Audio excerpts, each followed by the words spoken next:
Bonjour à tous, comment allez-vous? Aujourd'hui, je vais vous accompagner dans la découverte ou l'exploration de l'unité 2 de notre manuel. Le titre c'est, vous avez dit, culture. Donc, à partir de la première page, on va faire un parcours et j'espère vous aider dans la découverte de contenu de cette leçon. Alors voilà, c'est parti. On va commencer par la première page. Vous avez là le titre, vous avez dit culture, et ce que vous voyez là, c'est bon, c'est une publication, c'est voilà l'entrée dans un blog. En fait, là, vous verrez que le titre, c'est mon blog. Et il y a une question là qui se pose et à laquelle nous devons répondre. Parce que la première activité que nous avons dans cette unité, c'est une activité de compréhension écrite. Alors, je vais lire avec vous les documents. Excusez-moi si je fais des erreurs dans la lecture parce que je regarde l'écran de l'ordinateur. C'est un PDF de pas très bonne qualité, donc j'espère ne pas me tromper trop quand je ferai la lecture. Voilà. La culture française, la culture à la française, la culture à la française. Pouvez-vous nommer un seul artiste français encore en vie qui ait une importance mondiale? Interroge en une le magazine américain Time. Alors vous avez là le mot une, et une, c'est ça, c'est-à-dire c'est la couverture d'un magazine ou d'un journal, on dit la une, ok? Voilà.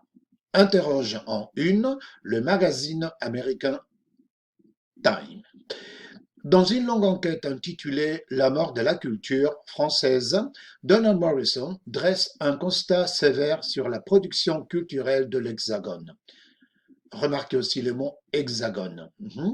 Personne ne prend la culture plus au sérieux que les Français, note pourtant le journaliste. Autrefois admiré pour l'excellence de ses écrivains, artistes, musiciens, la France est aujourd'hui une puissance vieillissante sur le marché mondial de la culture, ajoute le Time. Comment la France pourrait-elle redevenir un géant culturel? C'est la question que pose Donald Morrison à la fin de son réquisitoire. Le pays pourrait peut-être retrouver sa grandeur perdue grâce à ses minorités, pleines d'ambition et de colère, qui s'investissent dans la culture aux quatre coins du pays. Ces minorités transforment la nation française en un grand bazar multiethnique fait d'art, de littérature et de musique.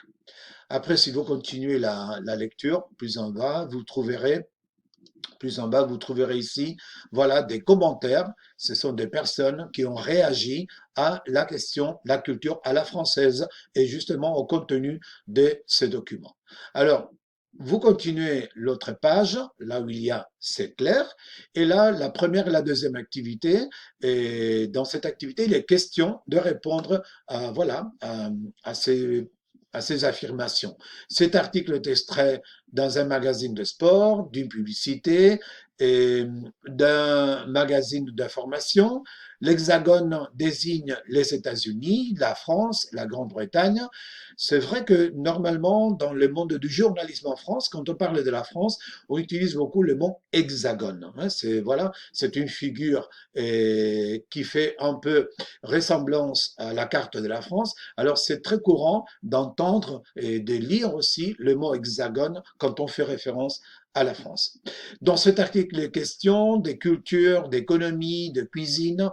Et d'après l'auteur de l'article, qu'est-ce qui a changé en France depuis quelques années? Quelles solutions propose-t-il à la question? Comment la France pourrait-elle redevenir un géant culturel?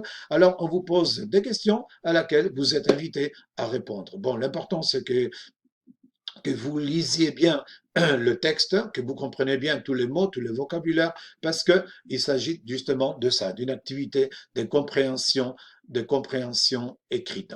Intéressant aussi cette expression. Dans cet article, il est question de. Il est question de. Voilà, c'est une formule que vous devez garder quand vous parlez en français, vous présentez un sujet et vous voulez dire se trata de, o en este libro se trata de, o el tema es. Alors, il est question de. Hein, parce que parfois vous avez trop de problèmes pour trouver la bonne expression en français. Alors, ça, vous pouvez la garder. Dans ces films, dans ces romans, dans cet article, il est question de. Vamos a tratar de esto. Se trata de esto. Voilà, donc je vous invite à regarder, lire, regarder l'article qui apparaît comme une entrée dans ces blogs et à répondre à ces questions-là. Après, on va passer dans les activités 4-5 à voilà à l'explication et en même temps l'exploration de ces pronoms interrogatifs quoi, que, vous verrez plus tard aussi qui, etc. Et vous verrez comment, parfois, quand on pose une question, celle-ci peut se formuler de différentes manières et toutes elles sont correctes. Hein, toutes elles, pardon, sont correctes. Par exemple, tu as vu quoi? Tu as vu quoi? On pourrait le dire autrement. Et on vous demande de trouver des structures ici qui soient convenables, que vous pouvez les remplacer par tu as vu quoi. Alors vous avez qui as-tu vu, qu'est-ce que tu as vu, qui est-ce que tu as vu, qu'as-tu vu, tu as vu qui. Alors parmi ces 5 options, il y en a 2 qui se correspondent à la structure tu as vu quoi. Tu as vu quoi? C'est une formule, une manière de poser une question dans un contexte familier ou informel. Et dans ce cas, l'élément que va se dire quoi et il apparaît à la fin. Tu as vu quoi? Ça correspond aussi à que. D'accord? Bon, je ne vais pas vous donner la réponse parce que c'est à vous de deviner, mais je vais l'expliquer un peu plus tard. Et pour les mêmes raisons, vous êtes invité à faire l'activité 5. Oralement, poser chaque question de 2 manières différentes. Alors là, le fait de poser ces questions de 2 manières différentes, ça me fait passer à cette activité que je vous montre ici. OK? Bon, je vais voir si je peux bouger un peu ici l'article. Voilà, par là. Je pense que ça se voit un peu mieux. Voilà. Et moi, je me mets par là. Alors là, il y a les formules pour poser une question. On va partir de l'exemple, il parle français, c'est-à-dire une phrase simple où le sujet du verbe, c'est un pronom personnel, il, ou ton ami parle français. Dans ce cas, le sujet du verbe, c'est ton ami, c'est un groupe nominal. Alors, imaginez ces 2 phrases. Ce sont des phrases déclaratives. Hein, et donc, vous affirmez quelque chose, vous constatez quelque chose. Dans la langue écrite, vous verrez qu'il y a un point à la fin, et c'est la manière d'indiquer que vous exprimez une chose sans plus. Ok? Alors, on va la transformer, ces phrases, on va les transformer, pardon, dans une question, dans une forme interrogative. Et alors, comment poser une question en français? Alors, il y a 3 structures que vous verrez ici. Toutes les 3 sont correctes. Toutes les 3 sont correctes. Ça dépend du moment, de la situation, du contexte que vous allez choisir une structure ou l'autre. Par exemple, dans le cas de il parle français, autonomie parle français, la structure la plus simple, c'est celle-là que vous avez ici. Il parle français, ton ami parle français. Alors, c'est justement l'intonation qui monte qui va vous transformer une phrase déclarative en une phrase interrogative, tout simplement avec l'intonation. Dans la langue écrite, vous le marquez avec le point d'interrogation final. Je vous rappelle qu'en espagnol, vous avez 2 points d'interrogation en tête et à la fin de la phrase. En français, c'est seulement à la fin. OK? Et tout ça, vous allez le trouver dans un contexte informel ou familier. La simple intonation suffit pour avoir une bonne structure, une bonne formule de l'interrogation. OK? Mais malheureusement pour nous, et comme une preuve de la richesse de la langue française, il y a d'autres structures qui sont aussi correctes et convenables de connaître, d'utiliser en français. Et voilà donc l'option 2. Alors, au lieu de dire il parle français, ton ami parle français, vous pouvez dire aussi est-ce qu'il parle français? Est-ce que ton ami parle français?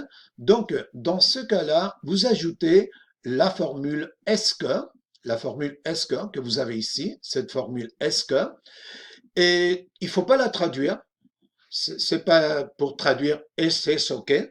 C'est juste une formule que vous utilisez au moment où vous voulez poser une question. Dans un contexte standard ou neutre. C'est-à-dire que c'est pas informel, c'est pas formel, c'est pas familier, c'est pas soutenu, c'est un contexte neutre. Donc, vous commencez à poser la question avec la formule est-ce que.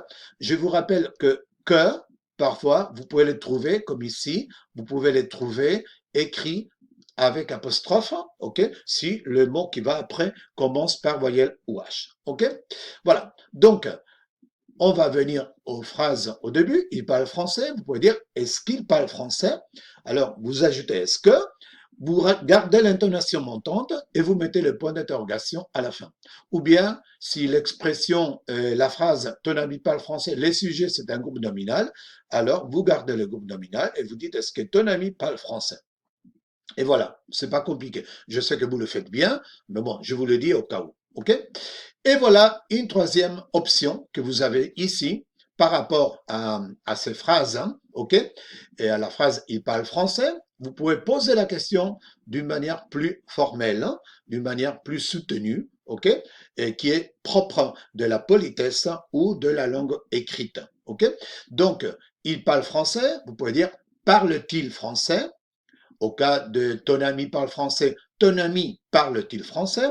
Et là, c'est intéressant de remarquer comment on construit ce type de phrase dans un niveau formel soutenu.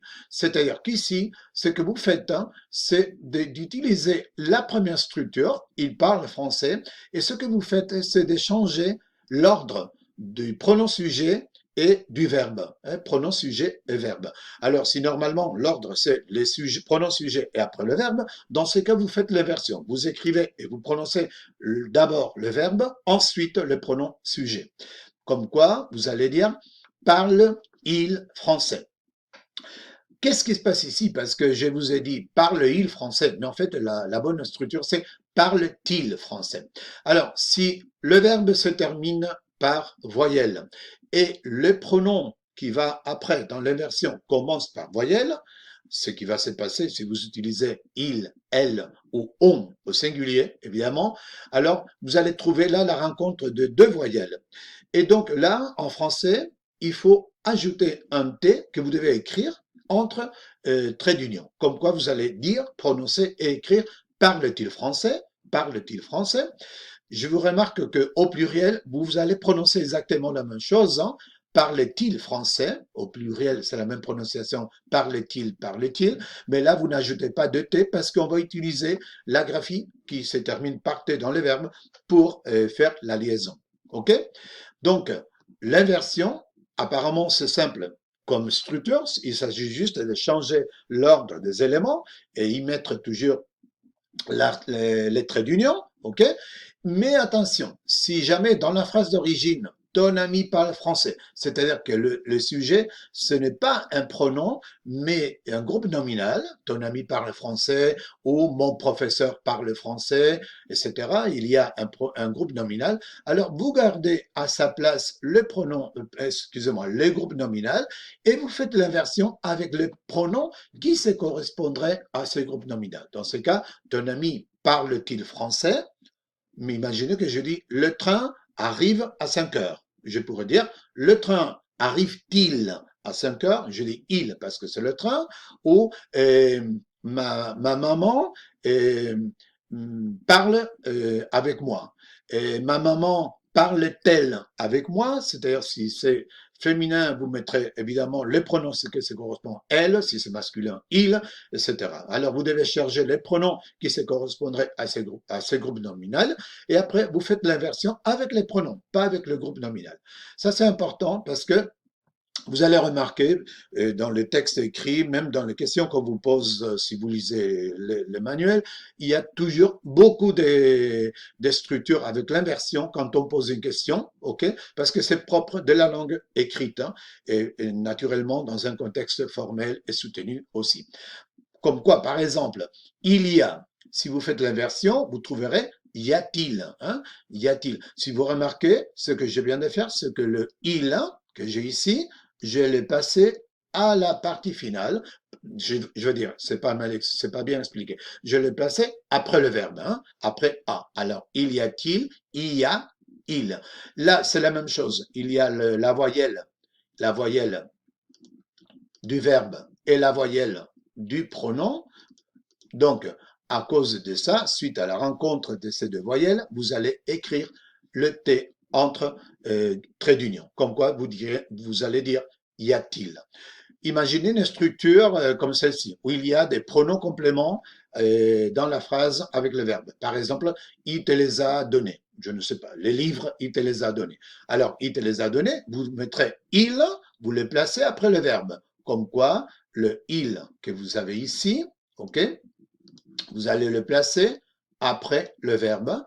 Et donc, vous gardez le reste des éléments dans l'ordre où ils étaient et vous direz, te les a-t-il donnés? Te les a-t-il donnés? Je vous rappelle aussi l'utilisation de T et trait d'union. Ou bien, tu l'as dit la vérité. Tu l'as dit la vérité. Tu l'as dit. Non, ça c'est mal exprimé. Excuse-moi. C'est pas tu l'as dit la vérité. C'est tu lui as dit la vérité. Excuse-moi.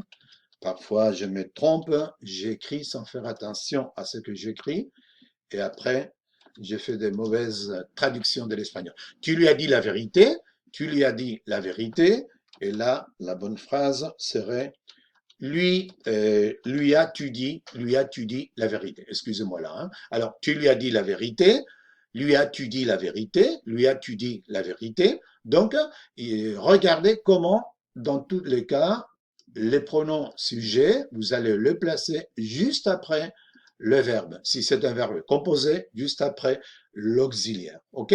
Ça, vous allez le trouver par la suite, donc faites attention. De toute façon, que ce soit ici dans le manuel, l'activité 5, que ce soit dans le cahier d'exercice, vous avez d'activités pour le faire et pour vérifier que vous avez compris ça. OK?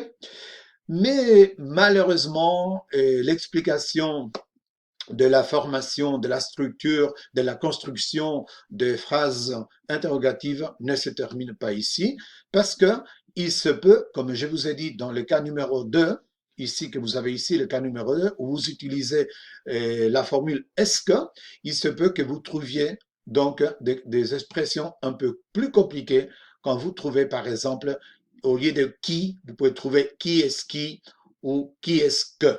Et au lieu de que, vous pouvez trouver qu'est-ce qui, que, qu'est-ce que ou quoi. Alors, ça, apparemment, ça c'est un peu compliqué. Alors, je vais essayer de vous expliquer un peu ça à la manière où je le comprends. Et j'espère que ma manière de le comprendre, ça va vous aider à le comprendre. Si vous risquez d'être de ne pas comprendre, alors oubliez mes explications. Mais bon, j'espère vous aider. Alors, là, comment on peut expliquer ce type d'expression où le pronom adverbe ou pronom interrogatif, parce qu'il faut parler aussi il faut parler ici de où, comment, pourquoi, quand, combien. Hein, ce sont des adverbes interrogatifs. Et donc, ils seraient plus ou moins au même niveau dans l'interrogation. Mais bon, ce qui nous intéresse, ce sont ces formules avec qui, que, quoi. Parce que parfois, il y a comme ça, bon, une danse des structures et on ne sait pas exactement laquelle utiliser et surtout pourquoi l'utiliser. Alors, ici, on va considérer quelques aspects, comme vous voyez là. J'ai noté au fond jaune, la couleur jaune pour indiquer la fonction sujet dans la réponse, c'est-à-dire que il faut considérer, quand vous posez une question, il faut considérer plutôt la réponse. Et l'élément de la réponse, ok, quelle partie, quelle fonction cet élément a dans la phrase de la réponse.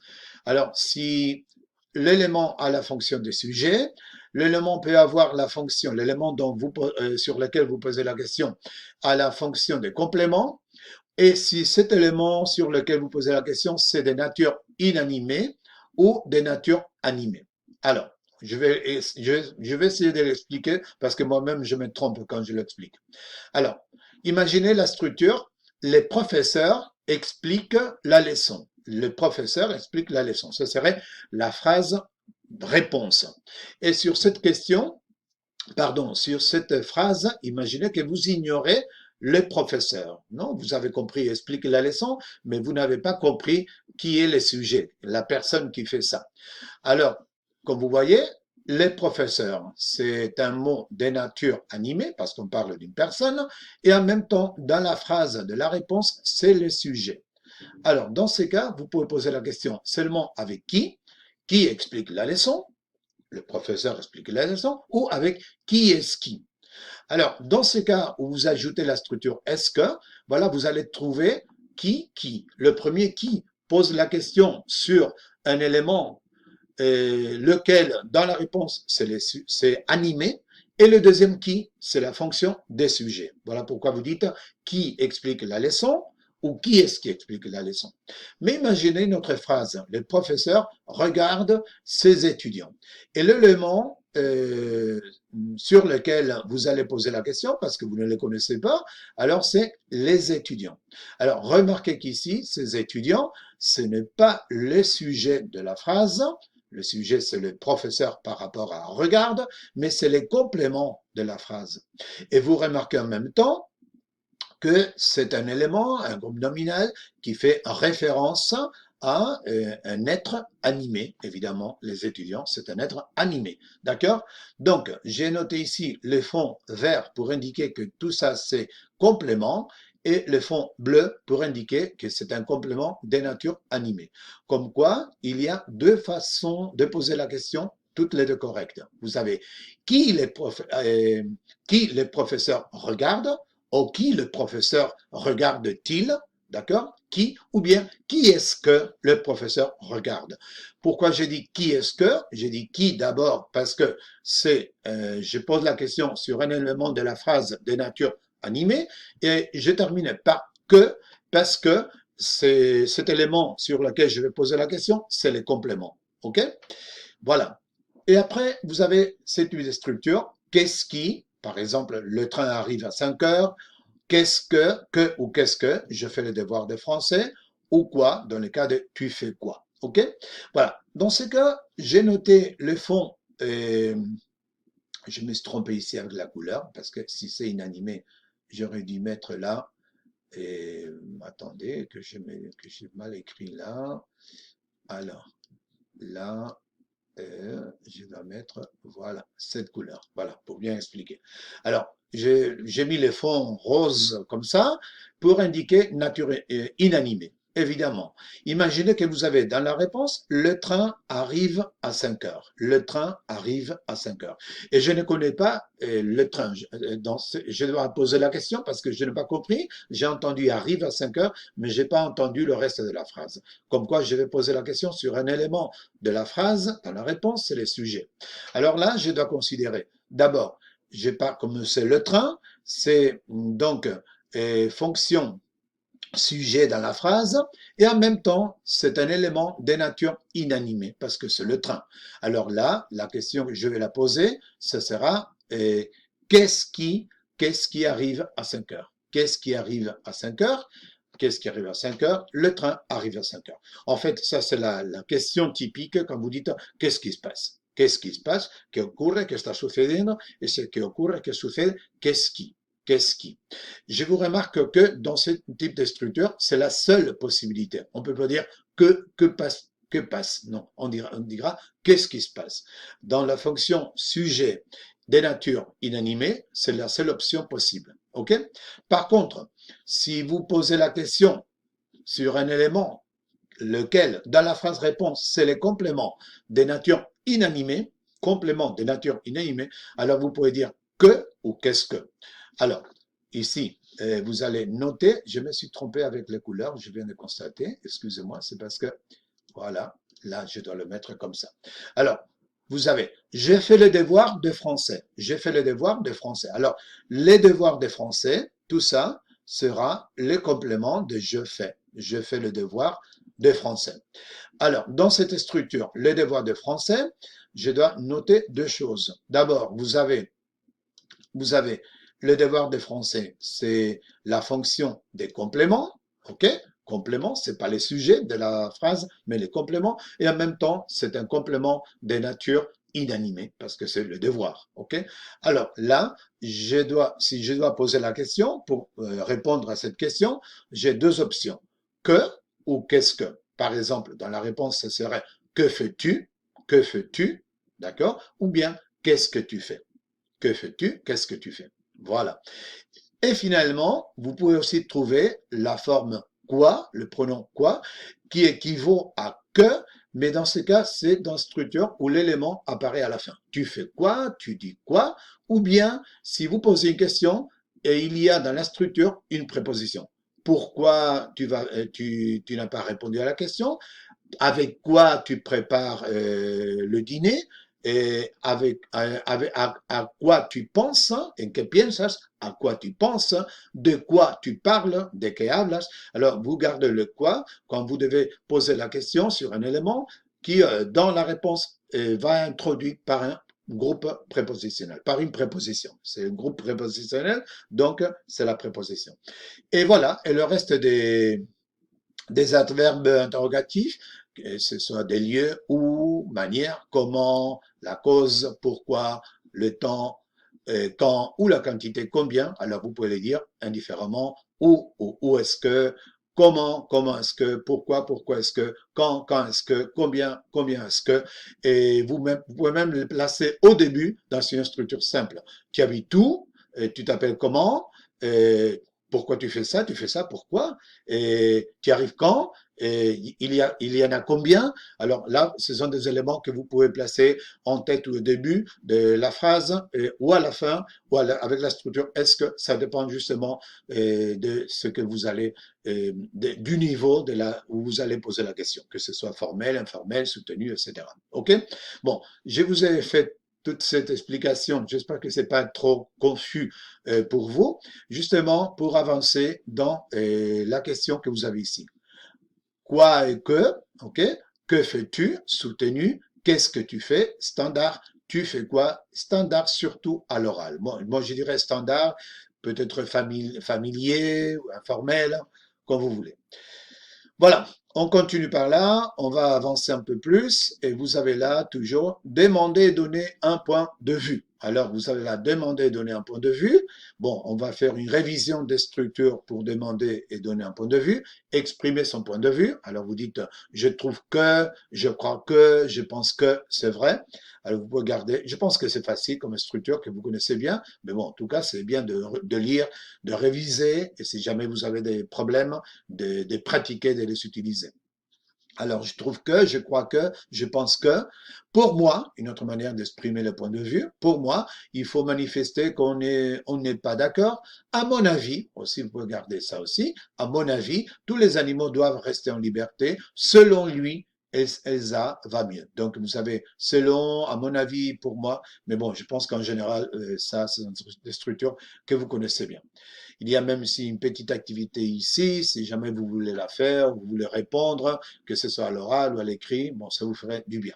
Et voilà que l'activité 9 et les autres qui suivent, 10, 11, c'est justement pour parler de la même chose que je viens de vous expliquer. Hein. Qui est-ce qui? Qu'est-ce que?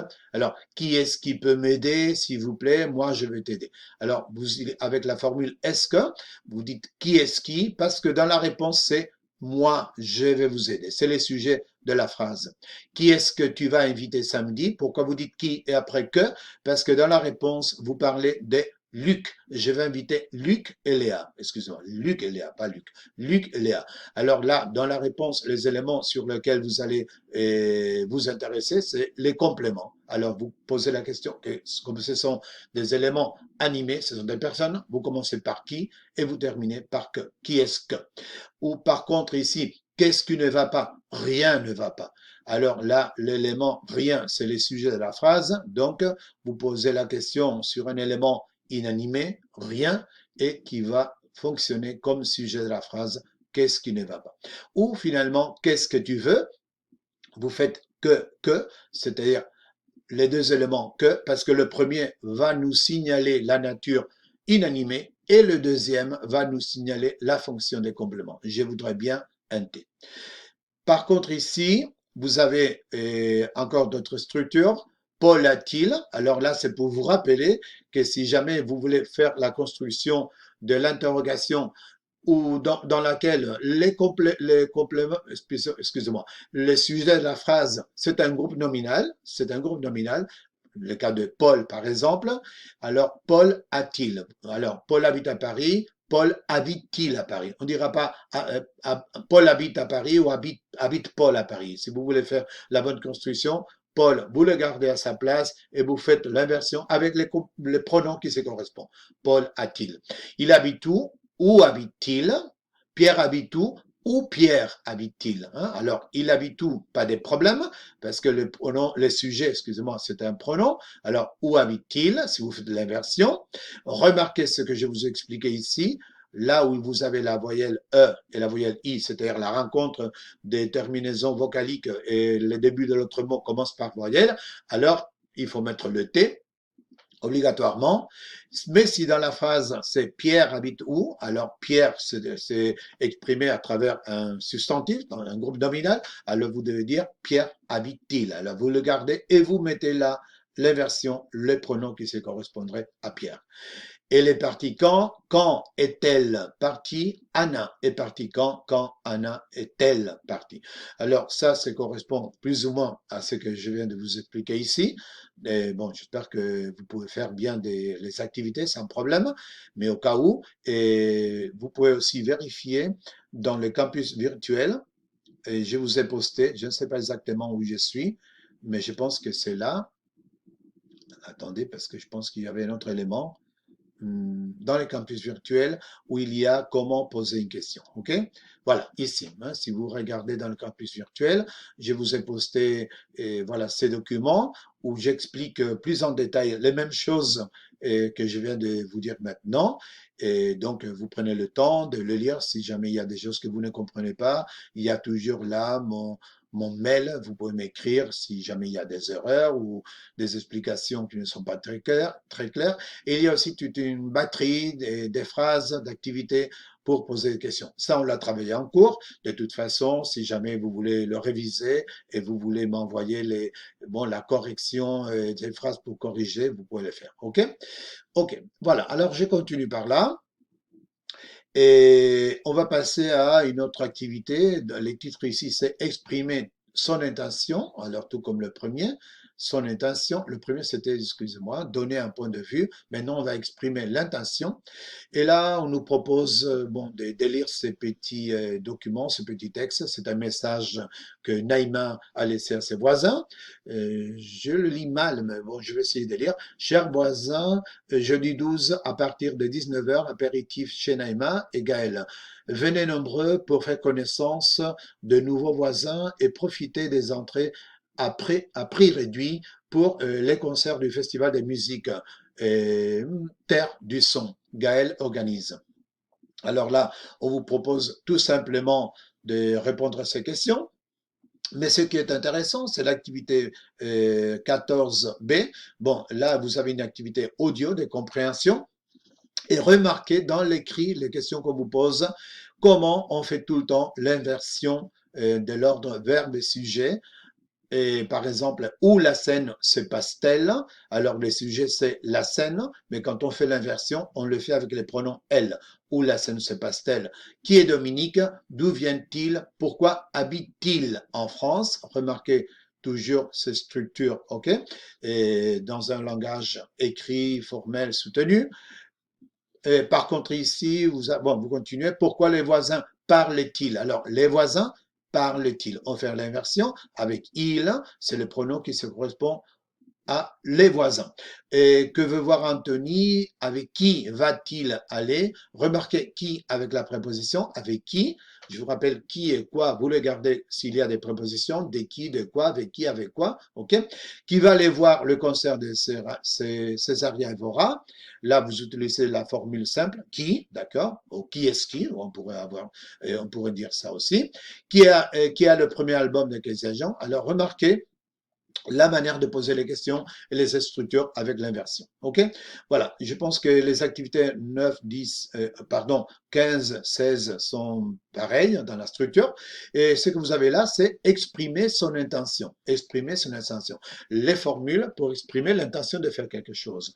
Bon, je pense que ces formules sont simples et assez connues. Donc, j'espère que vous n'aurez pas de problèmes à les utiliser. La première, je vais changer de travail cette année. Je veux, voilà, c'est le verbe vouloir. L'important, c'est la prononciation. Je veux, parce que parfois, on se trompe et on dit je vais. Et je vais, c'est le verbe aller. Je vais changer. Voy a cambiar. Je veux changer.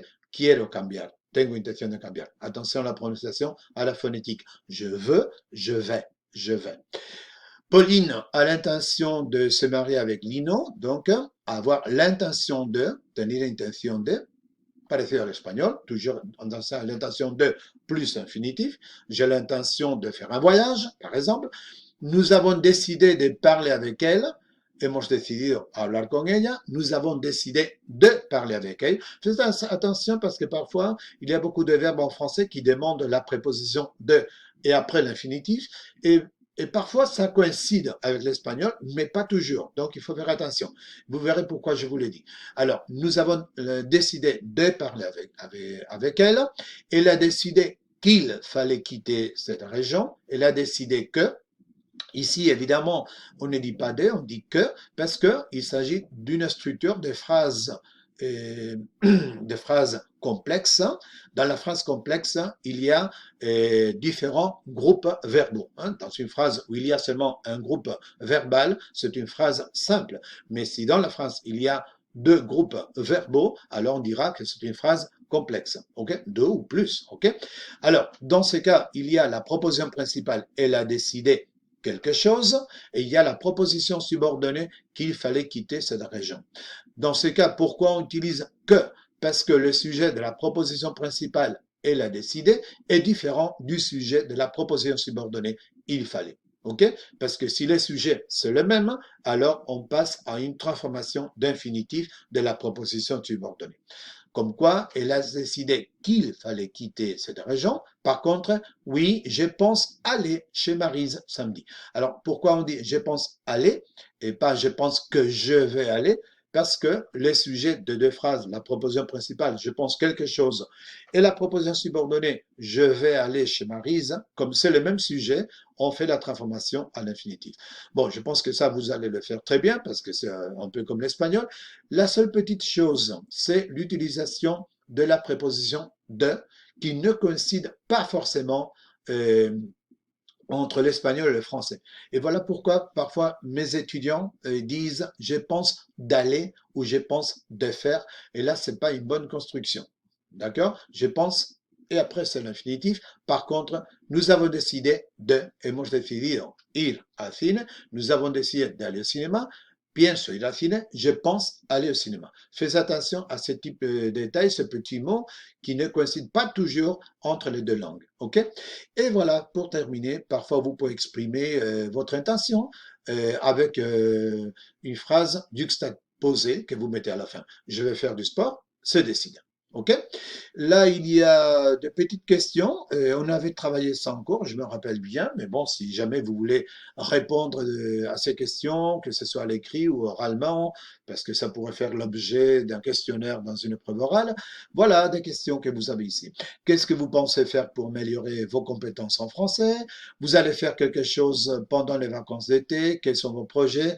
Vous avez décidé de rester en bonne forme longtemps? Comment allez-vous faire? Et c'est pour que vous disiez, je vais changer, ou j'ai l'intention de, ou j'ai décidé euh, de faire ça, ou je pense, etc. OK? Et voilà. Et maintenant, on va passer à un autre point dans notre leçon. Et là, c'est un point de grammaire qui va traiter le subjonctif. Alors, dans ce point de grammaire, il est question du subjonctif. Et voilà, ça c'est le titre pour faire connaissance. Vous lisez, on vous dit de lire ces petites phrases que vous allez. Je te passe l'album de Casey Agents pour que tu vois si tu aimes ce type de musique, pour que tu vois, para que veas, c'est presque comme l'espagnol, la structure de la phrase subordonnée, avec une conjonction subordonnée de but, de finalidad, para que veas. Venez nombreux pour faire connaissance de nouveaux voisins. Venez nombreux pour faire connaissance. Alors, para conocer a nuevos vecinos, faire connaissance, conocer. Alors ici, vous dites pour et vous faites la construction directement avec l'infinitif. OK? Alors, là, c'est comme l'espagnol aussi, hein? Venid todos para conocer a los vecinos. Ou bien ici, je pense appeler mes voisins, mes amis, appeler mes amis de Paris afin de les inviter, afin de les inviter. Alors, afin de plus infinitif, con la intención de, a fin de o para, podemos traducirlo, invitar a mi cumpleaños, creo que pone después. Dites-le moi à cette eau afin que je puisse, alors afin que je puisse, alors vous trouvez ici les formules pour que ou pour, afin de ou afin que. Alors dans quel contexte on dit pour que, quelle est la structure qui va après, et si vous dites seulement pour, qu'est-ce qui va après, et si c'est afin de, qu'est-ce qui va après, c'est le verbe, c'est l'infinitif. Bon, je pense que c'est facile pour vous de le voir, mais remarquez que le verbe sera au mode subjonctif. Et ceci a une explication que vous trouvez à la page suivante, le subjonctif, pour présenter des événements ou des actions non réalisées. Hein. Alors voilà qu'ici on va aborder un peu le subjonctif. C'est un mode verbal qui présente des événements ou des actions non réalisées. Et parfois on dit du subjonctif que c'est le mode de la non-réalité. Parce que ce que vous allez dire là, ce n'est pas objectif. Hein. Et la présence du subjonctif, du mode subjonctif, vient déterminer par la nature du verbe de la proposition principale. Parce que le subjonctif, le mode subjonctif, vous allez les trouver dans un contexte d'une phrase complexe où il y a deux propositions, une proposition principale suivie par que, la conjonction que, d'une proposition subordonnée. Alors là, je vous ai posté dans le campus virtuel et c'est déjà expliqué aussi dans l'unité 6 de notre manuel, mais bon, je vais le réviser avec vous. Vous avez ici l'explication du subjonctif, ok? Alors, on l'a travaillé en cours. On ne l'avait pas totalement terminé cette activité parce que c'était juste je pense que c'était juste à les moments du confinement. Je pense que par là, il nous restait à faire deux pages, les deux pages finales. Mais sinon, on l'avait lu, on l'avait expliqué en cours. Alors, comment vous constatez qu'il y a les subjonctifs? Bon, tout d'abord, les subjonctifs, vous allez constater qu'il apparaît normalement, il y a des exceptions, mais vous allez le trouver normalement dans les contextes d'une construction des phrases complexes, où il y a le verbe principal de la proposition principale et il y a une autre structure verbale dans la proposition subordonnée. Et en fait, il y a toujours la présence des que. Hein. En fait, quand vous apprenez par cœur un verbe en français et que vous chantez la conjugaison, quand on chante en infinitif, on le chante toujours avec que. Ok? Alors ici, par exemple, c'est une expression impersonnelle. Il faut que. Es preciso, es necesario que, qui exprime voilà, une obligation. Non? Ce type de structure, en espagnol, ce serait similaire. Es preciso que haga esto. Ok? Vous verrez ici les subjonctifs, que je parle, que tu parles, qu'il parle, qu'elle parle, que nous parlions, que vous parlez, qu'il parle. Apparemment, ça c'est le présent des subjonctifs, c'est très similaire dans le verbe de la première conjugaison, c'est très similaire, c'est presque identique au présent de l'indicatif de la première conjugaison. La seule différence, c'est que quand vous dites nous, forcément la terminaison c'est ion, et quand vous dites vous, la terminaison c'est yé. Par contre, pour les autres personnes, la terminaison, pour tous les verbes de toutes les conjugaisons, vous allez trouver e, es, et au pluriel ent. Bon, on verrait qu'il y a une petite exception avec le verbe être, et oui, avec le verbe être et le verbe avoir, hein, qui font l'exception. Mais sinon, ces terminaisons sont pour tous les verbes. Alors ici, pour l'utilisation, on vous dit l'indicatif indique une réalité objective. Quand nous sommes indicatifs, le mode indicatif, le propre mot indicatif, indiqué, signale quelque chose que vous voyez, que vous constatez, voilà, qui est réel, qui est objectif. Par contre, les subjonctifs indiquent ou expriment une attitude subjective. parce que la réalisation ou non de cette action ne dépend pas du verbe de la proposition principale. Remarquez, Paul est absent, indicatif. Par contre, subjonctif, je voudrais, j'aimerais qu'il soit là. Alors ça, c'est l'action d'être là, mais c'est subjectif parce que ça ne dépend pas de moi. Ici, j'exprime ma volonté, mon souhait, mais la réalité, ça peut se passer ou pas comme ça.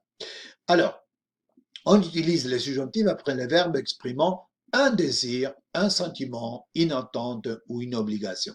Effectivement, et ce type de valeurs sémantiques explique l'utilisation du mode subjonctif en français. C'est-à-dire, c'est la nature du verbe de la proposition principale, si on parle d'un désir, d'un sentiment, d'une attente ou d'une obligation, qui va déterminer l'utilisation du subjonctif. OK? Il y a aussi, bien sûr, l'expression il faut que, dans ces cas, vous exprimez une obligation générale, ok? Ou parfois aussi une obligation, excusez-moi, il faut que, une obligation personnelle. Par contre, il faut, plus infinitif, c'est une obligation générale pour tout le monde. Il faut manger pour vivre, ok? Par contre, il faut que, alors c'est une obligation personnelle. Il faut que je mange, c'est équivalent à je dois manger. Alors, remarquez cette structure, il faut que, qui a servi d'explication pour la première page de cette photocopie que je vous ai déjà postée dans le campus virtuel. Là, il y a pas mal d'activités, on les a déjà faites en cours. De toute façon, si jamais vous n'étiez pas venu, excusez-moi, et que vous voulez les faire, bon, il y a aussi les corriger. De toute façon, je vous invite à les faire d'abord et à vérifier les corriger après. OK? Voilà, si vous continuez par là, formation des subjonctifs, la règle générale. Bon, la règle, c'est facile. Hein. Le subjonctif, en ce qui concerne la morphologie, il y a toujours le radical et la désinence, la terminaison verbale. Alors, le radical, ça correspond toujours avec la troisième personne du verbe au présent de l'indicatif. La forme verbale au présent de l'indicatif va se correspondre toujours au radical du subjonctif. Et après, vous devez ajouter toujours les mêmes terminaisons E, ES, E. Les trois terminaisons singulières sont complètement muettes et ainsi que la terminaison de la dernière personne, ENT. Par contre, pour nous, vous allez terminer avec ion et pour vous, vous allez terminer avec ie. Comme quoi, imaginez le verbe partir. Je pars, tu pars, il part, nous partons, vous partez, ils partent. Alors, je prends comme référence la troisième personne du pluriel du verbe, ok, au présent de l'indicatif. Je sépare le radical du verbe, là, et je sépare, et j'ai donc là comme radical part, écrit P-A-R-T. Alors ça, je vais le garder pour former les subjonctifs. Que je parte, que tu partes, qu'il parte, que nous partions, que vous partiez, qu'ils partent. Et c'est pareil pour tous les autres verbes. Le verbe mettre, ils mettent. Le verbe lire, ils lisent. Le verbe écrire, ils écrivent. Le verbe finir, ils finissent. Le verbe attendre, ils attendent. Le verbe sortir, ils sortent. Donc, vous prenez là comme référence présent de l'indicatif, dernière personne du pluriel. Vous séparez la terminaison, la désinence du radical et ce radical. Avec ce radical, vous construisez le subjonctif et ça marche pour la plupart des verbes. Il y a toujours des petites exceptions qu'on va voir, mais sinon, c'est toujours comme ça. OK? Alors, je parle des petites exceptions. Effectivement, parce que il se peut que les verbes que vous allez conjuguer au subjonctif à l'indicatif présentent un radical différent par rapport à nous et vous, comparé avec il, c'est-à-dire les verbes boire, par exemple. Non, vous dites je bois, tu bois, il boit. Nous buvons, vous buvez, ils boivent. Donc buvons, buvez, c'est un radical. Buvent, par contre, boivent hein, pour il ou elle au pluriel. Alors, qu'est-ce qu'on fait dans ces cas? Si le radical au pluriel sont différents. Alors, si le radical du verbe, pardon, le radicaux du verbe au pluriel, les radicaux du verbe au pluriel sont différents, vous devez respecter ces mêmes radicaux pour former les subjonctifs. OK? Voilà pourquoi vous direz, il faut que je boive, que tu boives, qu'ils boivent, mais que nous buvions, que vous buviez et après qu'ils boivent. Pour le verbe prendre, par exemple, je prends, tu prends, il prend, nous prenons, vous prenez, ils prennent. Prenons, prenez, prennent. Alors vous devez garder le radical que vous avez trouvé pour nous, vous ou pour il. Comme quoi, vous allez dire que je prenne, que tu prennes, qu'ils prennent, que nous prenions, que vous preniez, qu'ils prennent. Et ça, c'est pareil pour les autres verbes que vous avez ici sur la liste et tous les autres verbes si jamais vous voulez les consulter. Je vous rappelle que vous avez dans les blogs, les conjugueurs, si vous consultez la colonne de droite, je pense, ou sinon vous cherchez sur Internet les conjugueurs et vous trouverez toujours la conjugaison de tous les verbes. Évidemment, il faut apprendre bien par cœur cette liste des verbes irréguliers, surtout les verbes être et les verbes avoir. Ils sont hyper importants parce qu'avec ces verbes-là, vous allez former les passés disjonctifs. Pour le verbe être, que je sois, que tu sois, qu'il soit, que nous soyons, que vous soyez, qu'il soit. Remarquez donc à l'oreille, soit, soit, soit, soit. Soyons, soyez, soit. Remarquez au pluriel, soit, deux, quatre, 6 lettres pour dire soit. Attention. Pour le verbe avoir, que j'ai, que tu es, qu'il est, que nous ayons, que vous ayez, qu'ils aient. Donc la prononciation c'est est, le est ouvert. Est, que j'ai, que tu es, qu'il est. Que nous ayons, que vous ayez, qu'ils aient. Remarquez au pluriel, et au pluriel, il y a 5 lettres et on prononce seulement la voyelle est ouvert. Est. Après, vous avez le verbe aller, par exemple, que j'aille, que tu ailles, qu'il aille, que nous allions, que vous alliez, qu'ils aillent. Là, il y a un radical différent par rapport au présent de l'indicatif, parce qu'au pluriel, au présent de l'indicatif, c'est ils vont, mais vous ne dites pas ils vont pour le subjonctif. Vous prenez un radical différent, qui est complètement différent du présent de l'indicatif. Vous direz aille, aille, aille. Par contre, nous et vous gardent le radical du présent de l'indicatif. Ça, il faut l'apprendre par cœur. Le verbe faire, le verbe savoir, le verbe pouvoir présentent un seul radical unique pour toutes les personnes. Pour le verbe faire, que je fasse, fasse, fasse, fassions, fasse, fasse. Pour savoir, sache, sache, sache, sachions, sachez, sache. Pouvoir, puisse, puisse, puisse, puissions, puissiez, puisse. Ok? Ça, vous devez bien l'apprendre. Et en tout cas, si jamais vous avez des problèmes pour la formation du subjonctif, vous pouvez toujours les consulter directement sur Internet. Alors, si vous avancez par là, on va vous expliquer dans quel contexte on va utiliser le mode subjonctif. Comme je vous ai dit, l'utilisation du subjonctif, le mode subjonctif, vient déterminé par la nature sémantique du verbe de la proposition principale. Alors, quand on a dit « je constate que Paul est absent », le verbe « constater », c'est un verbe objectif et donc il va suivi de l'indicatif. Je constate, je vois, je vérifie, j'observe. Ok. Par contre, j'aimerais qu'il soit là. Alors là, c'est la signification du verbe aimer et le contenu sémantique, c'est l'expression voilà, d'un souhait. Es mi deseo que ocurra, pero no sé si va a ocurrir o no, porque es un deseo que no se traduce necesariamente en esa realidad. Alors, j'aimerais qu'il soit là. Me gustaría que estuviera aquí. Remarquez ici la traducción. Me gustaría que estuviera aquí. ¿Ok? Fijaros, en español utilizamos el imperfecto del subjuntivo. Me gustaría que estuviera o estuviese. En français, il y a l'imparfait du subjonctif, mais vous n'allez le trouver que dans la langue écrite littéraire. Donc, pour l'utilisation pratique du subjonctif, vous n'avez que 2 temps verbaux, le présent et les passés subjonctifs. Il y a aussi l'imparfait des subjonctifs, il y a le plus que parfait des subjonctifs, mais c'est complètement relégué à la langue écrite littéraire. Donc, à partir de ces 2 exemples, vous avez qu'il y a la colonne des verbes objectifs et la colonne des verbes subjectifs. Donc, si vous commencez la phrase avec « je constate, j'observe, je remarque, je pense, je crois, je suppose, j'imagine, j'affirme, je déclare, je dis », alors vous allez utiliser après la proposition subordonnée et avec le mode indicatif. Ok.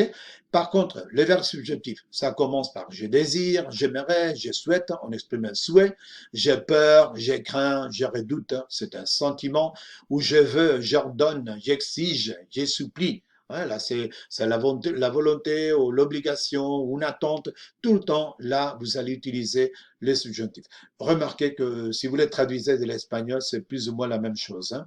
Deseo que venga, me gustaría que viniera, deseo que venga, tengo miedo de que esté enfermo, temo que esté enfermo, quiero que regrese, ordeno que regrese, exijo, suplico que regrese. Vous allez remarquer que ça correspond plus ou moins à l'espagnol. Il y a quelques petites exceptions, mais normalement ça coïncide.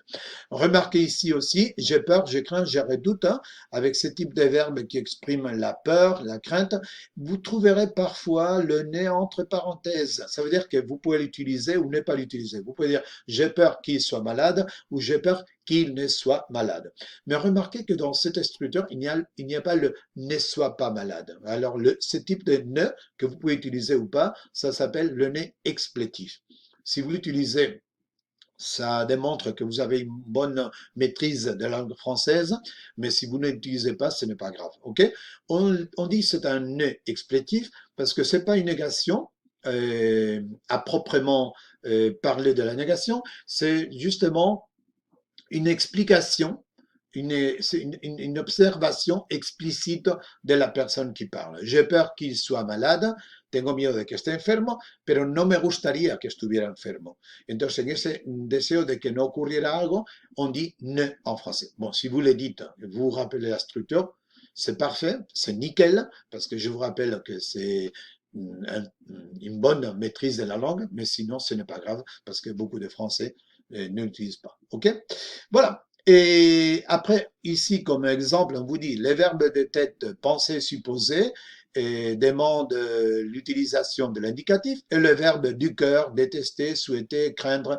Voilà, verbos de cabeza ou de corazón. Bon, c'est une manière un peu particulière de l'expliquer, mais bon, et ça peut vous servir comme point de référence et si jamais vous voulez vous demander pourquoi on utilise les subjonctifs. Attention avec le verbe espérer, parce que le verbe espérer, en espagnol, espero que venga, espero que me diga la verdad, espero que llegue pronto. En français, on va utiliser l'indicatif. J'espère que vous viendrez demain, j'espère qu'il fera beau, j'espère que vous êtes en bonne santé. Alors, espérer, indicatif. Attention. Et il y a d'autres verbes objectifs, par exemple, je pense, je crois. Si vous le dites à la forme négative, ça devient un verbe subjectif, parce que je ne crois pas, je ne pense pas, c'est comme je ne suis pas sûr. Donc, vous allez faire et après le subjonctif. Je ne crois pas que Paul soit malade, je ne pense pas qu'il ait la grippe. S'il y a une interrogation avec inversion, et ça c'est important parce que nous venons juste d'expliquer l'inversion, alors c'est plus correct de dire pensez-vous que cet homme soit coupable? Ça c'est une bonne structure. Évidemment, on utilise souvent, pas toujours, hein, souvent. Et bien sûr, si vous exprimez un jugement, vous utilisez le subjonctif. Je trouve que Max est quand on essaie d'exprimer un jugement, on utilise je trouve que Max a du talent, excusez-moi, je trouve normal qu'il ait du succès. Alors, je trouve normal, et si c'est juste un jugement, d'accord, vous utilisez le subjonctif. Et voilà. Et pour finir, je pense, là, si vous avancez dans la photocopie, et les constructions impersonnelles. Voilà, ça c'est intéressant aussi. Voilà, il faut que je parte pour le Brésil. Il faut qu'il indique ici une obligation personnelle, ok, pas générale, parce que si c'est général, on dira il faut partir, il faut étudier, il faut travailler avec l'infinitif, mais si c'est personnel, il faut que je parte. Ou vous utilisez des structures comme il est urgent, ok, que j'y sois, et c'est important que je esté allí. Dans ce cas, vous exprimez une contrainte ou un jugement. Une contrainte, c'est une limitation ou un jugement. Les constructions impersonnelles qui expriment une contrainte ou un jugement demandent l'emploi du subjonctif. Il faut que je parte, il vaut mieux que je parte, il vaudrait mieux qu'il parte, il est important qu'il parte, il est dommage qu'il parte. Par contre, si on exprime la certitude, c'est l'indicatif. Il est évident qu'il partira, il est clair, il est certain qu'il partira. OK? Intéressant aussi, bon, il y a des cas où les subjonctifs et la réalité, ça peut varier. L'indicatif renvoie à une réalité donnée ou probable et les subjonctifs à une réalité incertaine. Alors, il se peut que vous trouviez toutes les deux structures et toutes les deux c'est correct. Ça dépend si la réalité, si on fait référence en réalité probable ou incertaine. Par exemple, il est probable que Paul partira, c'est parce que c'est plus possible qu'il parte Par contre, il est possible que Paul parte, alors on dira les subjonctifs parce qu'avec il est possible, c'est incertain. Alors là, ce sont des petites nuances dans lesquelles vous allez trouver que parfois, ayant une même phrase, vous pouvez dire indicatif ou subjonctif, ça dépend si la référence c'est à une réalité donnée ou probable ou à une réalité incertaine. Et finalement, les subjonctifs présents et les subjonctifs passés. Alors ça, c'est important aussi. On utilise en général les subjonctifs présents, quel que soit le temps du verbe principal. Ça, c'est important. C'est-à-dire que normalement, vous allez travailler toujours avec les subjonctifs présents. J'attends, j'ai attendu, j'attendrai qu'il soit là. Et qu'il soit là, c'est le subjonctif. Et c'est un mode futur tout le temps. Espero que esté allí, esperé que estuviera allí y esperaré a que esté allí. Fijaros en castellano cómo va variando, pero en francés diríamos estuviera, estuviese o esté, vamos a decir qu'il soit là. Par contre, les subjonctifs passés, c'est l'action est achevée. Quand vous parlez d'une action par rapport à une autre qui est déjà achevée, alors on se forme avec l'auxiliaire être ou avoir et les subjonctifs présents au subjonctif présent et les passés composés. Alors, le subjonctif passé, c'est très similaire au passé composé, en fait. C'est comme les passés composés en ce qui concerne la structure, la morphologie. La différence, c'est que l'auxiliaire avoir ou être, vous les dites au présent du subjonctif. OK? Je regrette qu'il soit parti. Je suis contente qu'il ait trouvé un emploi. Dans ce cas, vous trouvez ici le subjonctif passé, évidemment. Et pourquoi vous utilisez le subjonctif passé? Parce qu'ici, vous parlez d'une action achevée, d'une action antérieure au moment où la personne parle. Alors, si c'est une action simultanée ou postérieure au moment où la personne parle, alors vous utilisez le présent du subjonctif. Si c'est une action antérieure au moment où la personne parle, alors vous utilisez les passés subjonctifs. Et pour les passés subjonctifs, la construction, c'est le présent des subjonctifs du verbe avoir ou être, plus les participes passés. Et vous devez garder toutes les règles de l'accord, du participe avec les sujets, si c'est le verbe être, ou avec le complément d'objet direct, si c'est le verbe avoir. Vous devez vous rappeler de ces structures parce que c'est les mêmes. OK? Voilà.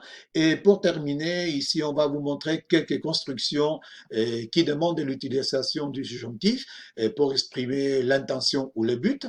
Par exemple, je vous prête mes clés pour que, afin que, de sorte que. C'est justement ça, ce que nous sommes en train d'expliquer dans cette unité. OK?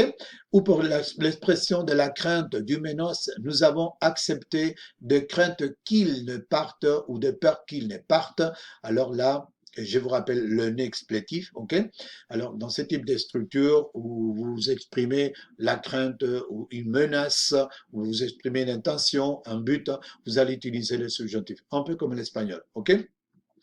Ou bien, si vous utilisez l'expression d'une attente, d'une contrainte temporelle, una espera, una limitación temporal, je resterai jusqu'à ce que, remarquez là, hasta que, la prononciation jusqu'à ce que, jusqu'à ce que, jusqu'à ce que. Gardez la prononciation. De la même manière que je vous dis parce que. Alors, jusqu'à ce que, hasta que. Oh, et asseyons-nous en attendant qu'on nous reçoive, en attendant que, a la espera de que, esperando que, a la espera de que nous reciban, rentrons avant qu'il pleuve, avant qu'il pleuve. Si vous utilisez avant qu'il ne pleuve, ça c'est le né explétif qui, voilà, qui ferait démonstration d'une bonne utilisation de la langue française. Hein, mais si vous ne l'utilisez pas, c'est pas grave. Alors, rentrons avant que, antes de que. Si vous avez après que, et logiquement suivi de l'indicatif, mais l'usage des subjonctifs se généralise. Il est sorti après qu'il a fini son discours, après qu'il a fini, ça c'est la bonne structure, mais c'est vrai que parfois on utilise les subjonctifs, il est sorti après qu'il ait fini. Bon, moi personnellement, je vous dis de garder la structure avec l'indicatif. ¿Ok? Expresión d'un obstacle, d'une restriction. Aquí tenemos nuestra estructura aunque, bien qu'il soit très tard, nous préférons rentrer à pied, bien que es nuestro aunque. También se dice francés même si, hein, para decir aunque, même si. Mais si vous dites même si, après vous utilisez l'indicatif. Même si le président, il se comporte comme un citoyen ordinaire. Ou bien qu'il soit président, il est obligé à respecter la loi. Alors, bien que même si c'est un peu la traduction de aunque en espagnol, mais attention, bien que avec subjonctif ou même si avec l'indicatif. Alors, ne prendront l'avion à moins que, a menos de que, a menos que, creo que es a menos que, ya estoy ahora con la duda, a menos que haya una huelga, à moins que. Remarquez, avec à moins que le, le explétif est possible, avec avant que il est aussi possible, ou avec les expressions de crainte ou menace. La condition aussi, tu peux sortir à condition que, pourvu que, con tal que, à condition de que, et là, toujours les subjonctifs. Vous remarquerez qu'en général, ça coïncide avec l'espagnol dans beaucoup de cas, pas toujours, et donc, en principe, ça ne devrait pas être un gros problème pour vous. Mais c'est important que vous sachiez que ce type de structure où vous allez utiliser des conjonctions subordonnées dans les propositions subordonnées, il y a un grand éventail de locutions et que vous devez apprendre petit à petit. OK? Et voilà, et ça c'est tout ce qui concerne la révision du subjonctif. Et je sais qu'on l'a expliqué en cours, on a aussi fait ces activités que vous avez là. Je pense qu'il nous en restait deux ou trois juste à la fin parce que ça a été juste au moment du confinement. Mais sinon, le reste, ça coïncide. Alors, je reviens donc aux activités du manuel. Et après, là, vous avez la tâche finale, culture à l'affiche. Bon, ça, c'est une activité intéressante pour faire un cours, mais pas trop intéressante pour faire à la maison. Donc, on va passer à ce qu'il y a ici pour la phonétique. Et des sons et des lettres, on nous propose de réviser la distinction dans la prononciation, la discrimination de T et D, mais je pense que T et D, vous allez le faire très bien, tant, dans. Normalement, les hispanophones n'ont pas de problème avec ces consonnes français qui ont la même prononciation. Donc, bon, si vous voulez regarder, écouter les fichiers audio ou faire l'activité, mais je pense que ça, vous allez le faire bien. Vous allez, voilà, vous allez voilà, le faire sans problème. Et voilà, on va terminer. Là, vous avez un petit document en rue libre. C'est le manifeste de la Fédération des arts et de la rue. Alors là, bon, je vais augmenter un petit peu. Ah non, excusez-moi, je me suis trompé. Voilà par là. Non, là, c'est trop grand. Par là, peut-être. Bon, je ne sais pas si c'est très clair parce que c'est pas très clair pour lire là sur l'ordinateur, hein. Alors, je vais le lire avec vous. Ça, c'est une des lectures qui est censée, bon, que vous devez peut-être préparer pour l'épreuve orale, la lecture des documents. Alors, au cas où, préparez-la. OK? Je le lis au cas où si vous avez des problèmes. Le manifeste. Nous existons parce que c'est nécessaire. Nous sommes nés il y a 2500 ans. Les gens nous rencontrent souvent par hasard, parfois sans le savoir. Nous sommes pour tous les yeux et toutes les oreilles. Attention, tous les yeux et toutes les oreilles. Nous investissons toutes sortes de lieux, rues, friches, forêts, campagnes, cours d'immeubles, villes, villages. On nous dit des rues, c'est notre scène, notre ring, notre choix. Nous cultivons la rue. Artistes, auteurs, programmateurs, techniciens. En ces jours où l'espace marchand prend toute la place, où la peur est brandie pour nous faire penser bas et dresser nos ailleurs, où les bornes, les panneaux, les barrières se multiplient, où l'on est prié de circuler, nous revendiquons haut et fort qu'il y a quelque chose à voir, à partager, à rencontrer. Des centaines de fêtes et de rendez-vous, des milliers d'artistes, des millions de spectateurs, c'est quelque chose que nous, artistes citoyens inscrits dans la cité, nous nous employons à construire jour après jour. Nous revendiquons le droit à vivre de nos métiers. Nous croyons que l'art peut sauver le monde, mais de préférence tout de suite, et qu'il doit s'épanouir en rue libre. Excusez-moi si ma lecture n'est pas trop bonne, mais parfois je m'arrête ne serait-ce qu'une microseconde pour comprendre ce qui est écrit là, parce que je ne le vois pas trop bien. Bon, alors là, vous avez des photos des différents types d'artistes de rue, Et là, on vous pose pour finir la présentation de cette unité et on vous propose ici à l'activité 24, voilà, de répondre à ces questions-là. C'est intéressant l'activité 25, on l'a faite en cours et c'est juste une activité de compréhension orale. Et si jamais vous voulez, réécoutez-la à nouveau parce que ça fait du bien d'écouter tous les fichiers audio que vous avez dans la leçon. OK, pour que vous vous familiarisez avec le contenu de la leçon et que vous comprenez bien quand il parle en français. Et dans ce type de cas, normalement, vous avez la transcription de ces textes de ces textes oraux, vous l'avez à la fin, comme quoi, bon, j'imagine que ça doit pas être très compliqué pour vous. Et voilà. Et vous, que pensez-vous des arts de la rue? Aimez-vous les spectacles de rue, les graffitis sur les murs des villes? Êtes-vous d'accord avec le manifeste de la Fédération des arts de rue? Échangez vos opinions. Ça pourrait être aussi, ça pourrait faire l'objet d'un débat si jamais vous voulez l'utiliser comme voilà, un petit débat, un sujet, un thème à aborder lors de l'épreuve orale.